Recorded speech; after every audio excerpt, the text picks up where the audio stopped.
तो spider verse 2 वो masterpiece है जिसने बाकी सारे कॉमिक बुक मूवीज को पानी याद दिला दिया। पर इसके थर्ड पार्ट के लिए बहुत सारी इंपॉर्टेंट चीजें हैं जो तुम्हें कोई स्पाइडरमैन फैन ही बता सकता है। तो टेंशन कोई बात की, मैं हूं ना। अब अगर तुमने सेकंड पार्ट अभी तक नहीं देखा है तो जल्दी देख के इस वीडियो पे वापस आओ। तो हेलो वेबटास्टिक फैंस, मेरा नाम है सत्यम मिश्रा और तुम चाहो तो मुझे प्यार से मिस्टर वेब भी बुला सकते हो। तो समय को सराखों पर रखते हुए आते हैं स्पाइडरवर्स 2 की कहानी पे। तो अभी इसमें 2 कहानी चल रही हैं, उसके अलावा मल्टीपल कहानियां हैं जो MCU, मैडम वेब और भी कई यूनिवर्स से जुड़ी हुई हैं। और नहीं, अब ये बस एक ट्रायलॉजी बनकर नहीं रह गई है। तो 1 बाय 1 स्टोरीज को ब्रेक डाउन करते हुए, रेफरेंसेस की बात करते हुए आगे बढ़ते हैं। तो सबसे पहले है माइस वर्सेस दी स्पॉट। अब स्पॉट किंगपिन के उस मल्टीवर्सल जनरेटर पर काम करने वाला एक साइंटिस्ट था, पर जब वो जनरेटर माइस की वजह से फटा तो उस साइंटिस्ट की बॉडी इस इंटर डायमेंशनल पोर्टल में चेंज हो गई।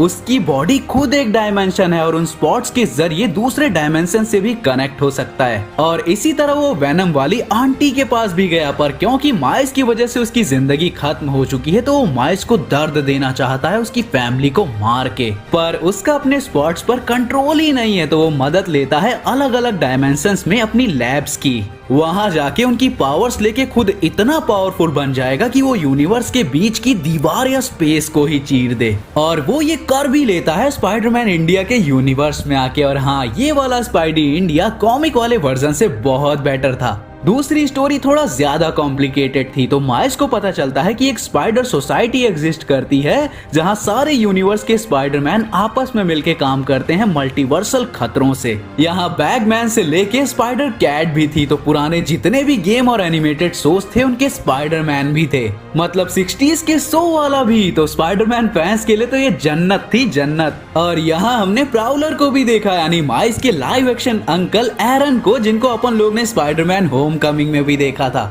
तो उनका इस फिल्म में होने का मतलब है कि वो चाहे किसी और यूनिवर्स के प्राउलर हों, पर वही सेम प्राउलर हमें टॉम हॉलैंड की नेक्स्ट ट्रायलॉजी में देखने को मिल सकता है। या अभी माइल्स मोरालिस पे जो लाइव एक्शन स्पाइडरमैन मूवी आने वाली है उसमें भी देखने को मिल सकते हैं। वो अभी डेवलपमेंट में है स्पाइडर वुमन मूवी के साथ साथ। तो ये जो पूरी स्पाइडर सोसाइटी है इसके बारे में डिटेल में हमें बताया जाएगा सिल्क के शो में, जो सोनी अभी बना रहा है, क्योंकि उसका मेन प्लॉट यही सोसाइटी है। तो तुम्हें ऑब्वियसली वो सीन तो याद ही होगा जब मकड़ी ने पीटर को काटा था। तो मेन यूनिवर्स में उस घटना को 13 साल हो गए थे, लेकिन पीटर अकेला नहीं था जिसे उस मकड़ी ने काटा था। जब पीटर ने उस मकड़ी को अपने हाथ से दूर फेंका था तो अपनी आखिरी सांसों में मरने से पहले उस मकड़ी ने पीछे खड़ी एक लड़की के पैर पर भी काटा था। जब सिंडी के हाथ से जाले निकलने लगे तो उसके पेरेंट्स डर गए। तब आया इज़ैकियल और वो सिंडी क्या बोल रहा हूँ मैं, और वो सिंडी को अपने साथ ले गया। सिंडी मून के पास टोबे वाले स्पाइडरमैन की तरह ऑर्गेनिक वेब हैं। अब तुम पूछोगे कि काटा तो दोनों को एक ही स्पाइडर ने था ना, तो दोनों की ये पावर्स अलग अलग क्यों हैं? तो इसका सीधा सा जवाब है जेनेटिक्स में। फीमेल जेनेटिक्स की वजह से उसे डिफरेंट पावर्स मिली और सारे स्पाइडर लोगों का सेम है। इज़ैकियल जो इन सब की शुरुआत था, उसकी स्पाइडर पावर्स पीटर से कमजोर हैं और माइल्स की पावर्स तो बिल्कुल अलग है। उसके अलावा मिगेल माइल्स को web of life and destiny के बारे में भी बताता है। ये चीज असल में मैडम वेब के पास है और ये स्पाइडर पीपल की हर मल्टीवर्सल लाइफ को कनेक्ट करती है। तो अब सवाल ये आता है कि web of life and destiny क्या है? तो ये एक ऐसी क्रिएशन है जो 5 डायमेंशनल स्पेस में एग्जिस्ट करती है और पूरे मार्वल मल्टीवर्स का मॉडल है, जिसको यूज करके तुम रियलिटीज और मल्टीवर्स के बीच ट्रेवल कर सकते हो। उसके अलावा मिगेल ये भी बताता है कि माइल्स असल में खुद web of life and destiny का पार्ट नहीं है, उसको कभी ये पावर्स मिलनी ही नहीं चाहिए थी।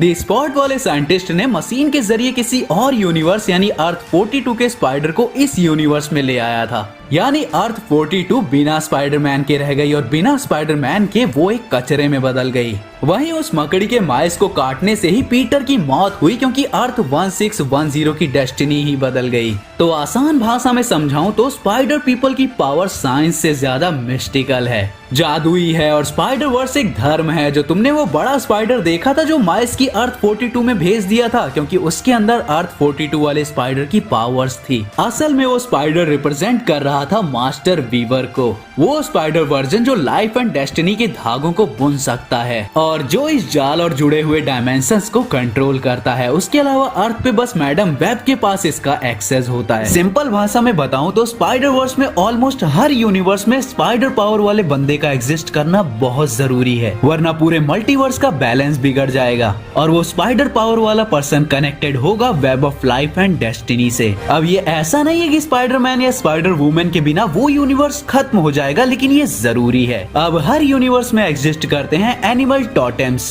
जिनके बारे में ज्यादा नहीं बताया गया स्पाइडरमैन टोटेम को छोड़कर। तो तुम ऐसा समझ लो कि ये एक रिलीजन, एक धर्म की तरह है कि जो स्पाइडर गॉड या ओरिजिनल स्पाइडर टोटेम होगा वो अपने अवतार चुनेगा। कुछ टोटेम बहुत खास होते हैं और कुछ नहीं, और हर स्पाइडरमैन या स्पाइडर वुमेन एक टोटेम है, पर सुपीरियर स्पाइडरमैन नहीं है, क्योंकि उसने पीटर की बॉडी पर कब्जा किया था और फिर स्पाइडरमैन मिला तो उसे नाटकबाज या प्रिटेंडर बोला जाता है, टोटेम नहीं। तो इन सब का पहला हिंट तब दिया गया था जब स्पाइडर वर्स बनी भी नहीं थी। एक इज़ेकियल नाम का बूढ़ा जिसके पास पीटर जैसी सेम पावर्स थी, वो पीटर को आके बताता है कि मुझे ये पावर्स स्पाइडर गॉड से प्रार्थना करने पर मिली हैं और मैं तुम्हारे बारे में सब जानता हूँ। और वो ये बोलकर जाता है कि क्या वो जो स्पाइडर जिसने तुम्हें काटा हो उसका साइंस से नहीं बल्कि मिस्टिकल ताकतों से लेना देना हो, वो बस एक जरिया हो तुम्हें पावर्स देने का। अब इस चीज ने काफी बड़े फैंडम को नाराज कर दिया था कि पीटर तो एक साइंस जीनियस है तो उसकी ओरिजिन को ऐसे चेंज करना गलत है। पर अगर तुम नोटिस करो तो कैसे हर स्पाइडरमैन की पावर्स कई हद तक अलग है।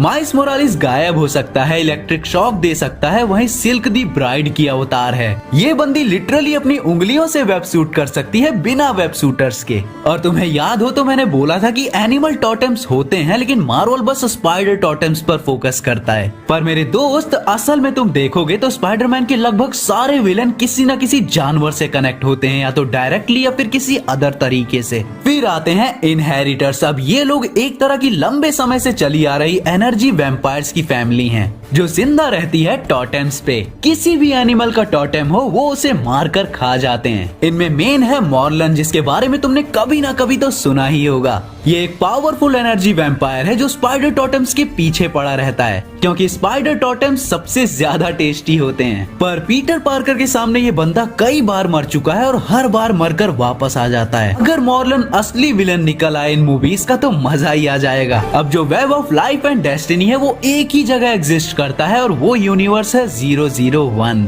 हाँ जी, 616 नहीं 001। ये मार्वल का नेक्सस यूनिवर्स है, एक तरह से मार्वल मल्टीवर्स का नेक्सस पॉइंट। यहाँ पे मल्टीवर्सल गॉड्स एग्जिस्ट करते हैं, लेकिन हम बात कर रहे हैं स्पाइडर वर्स की। तो जो मास्टर वीवर है वो और जो स्पाइडरमैन टोटेम गॉड्स हैं वो सब यहाँ एग्जिस्ट करते हैं, और वेब ऑफ लाइफ यहीं पे फैला हुआ है जो हर यूनिवर्स को अपने धागों से कनेक्ट करता है। और इसी web of life and destiny से मेन यूनिवर्स में कनेक्टेड है मैडम वेब। अब मैंने यहाँ मास्टर वीवर बोला, वैसे ही एक है दी ग्रेट वीवर। तो ये वो डाइटी है जो अवतार चूज करते हैं स्पाइडरमैन टोटेम्स के लिए। अब ये थोड़ा कंफ्यूजिंग हो सकता है कि कौन टोटेम हो सकता है कौन नहीं। कुछ टोटेम्स स्पेशल होते हैं, कुछ नहीं। तो आसान भाषा में बताऊं तो अगर तुम टोटेम हो तो तुम्हारे पास स्पाइडर पावर्स होंगी, पर कुछ लोग बिना टोटेम बने भी स्पाइडर पावर रख सकते हैं। अब तुम ऐसा मान के चलो कि यहाँ मल्टीपल गॉड्स हैं और स्पेशल टोटेम्स हैं, जिनके बारे में अगर मैं तुम्हें बताऊंगा तो बताते बताते साला रात हो जाएगी। बस इतना जान लो कि स्पाइडर गॉड्स और web of life and destiny spiderverse को कनेक्ट करता है। स्पाइडर पावर्स वाले ज्यादातर बंदे स्पाइडर गॉड्स की तरफ से चूज किए गए हैं और वो मार्वल मल्टीवर्स का बैलेंस बनाए रखने का काम करते हैं। मॉर्लन और उसकी इनहेरिटर फैमिली पावर और लंबी लाइफ के लिए टोटेम खाती है और इन्हीं सब के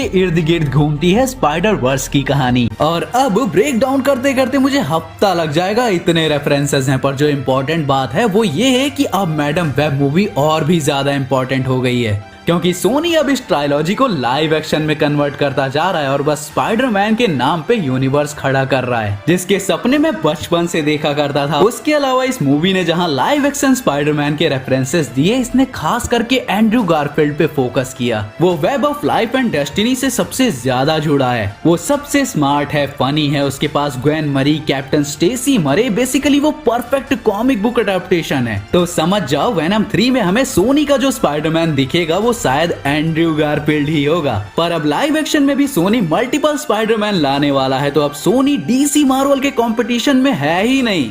वो मल्टीवर्स परफेक्ट कर चुका है, जिसपे पहुंचने में मार्वल डीसी को अभी सालों लगेंगे, क्योंकि web of life and destiny best multiversal tool है कॉमिक्स में। उसके अलावा सोनी अब फालतू मूवीज बनाने की जगह स्पाइडर वर्स को ही लाइव एक्शन में फैलाता जा रहा है। तो हाँ, आप ये कह सकते हैं कि सोनी का फ्यूचर ब्राइट दिख रहा है। बाकी तुम्हें जो भी क्वेश्चन है अक्रॉस दी स्पाइडर वर्स से रिलेटेड वो कमेंट में बताओ, सबका आंसर दूंगा।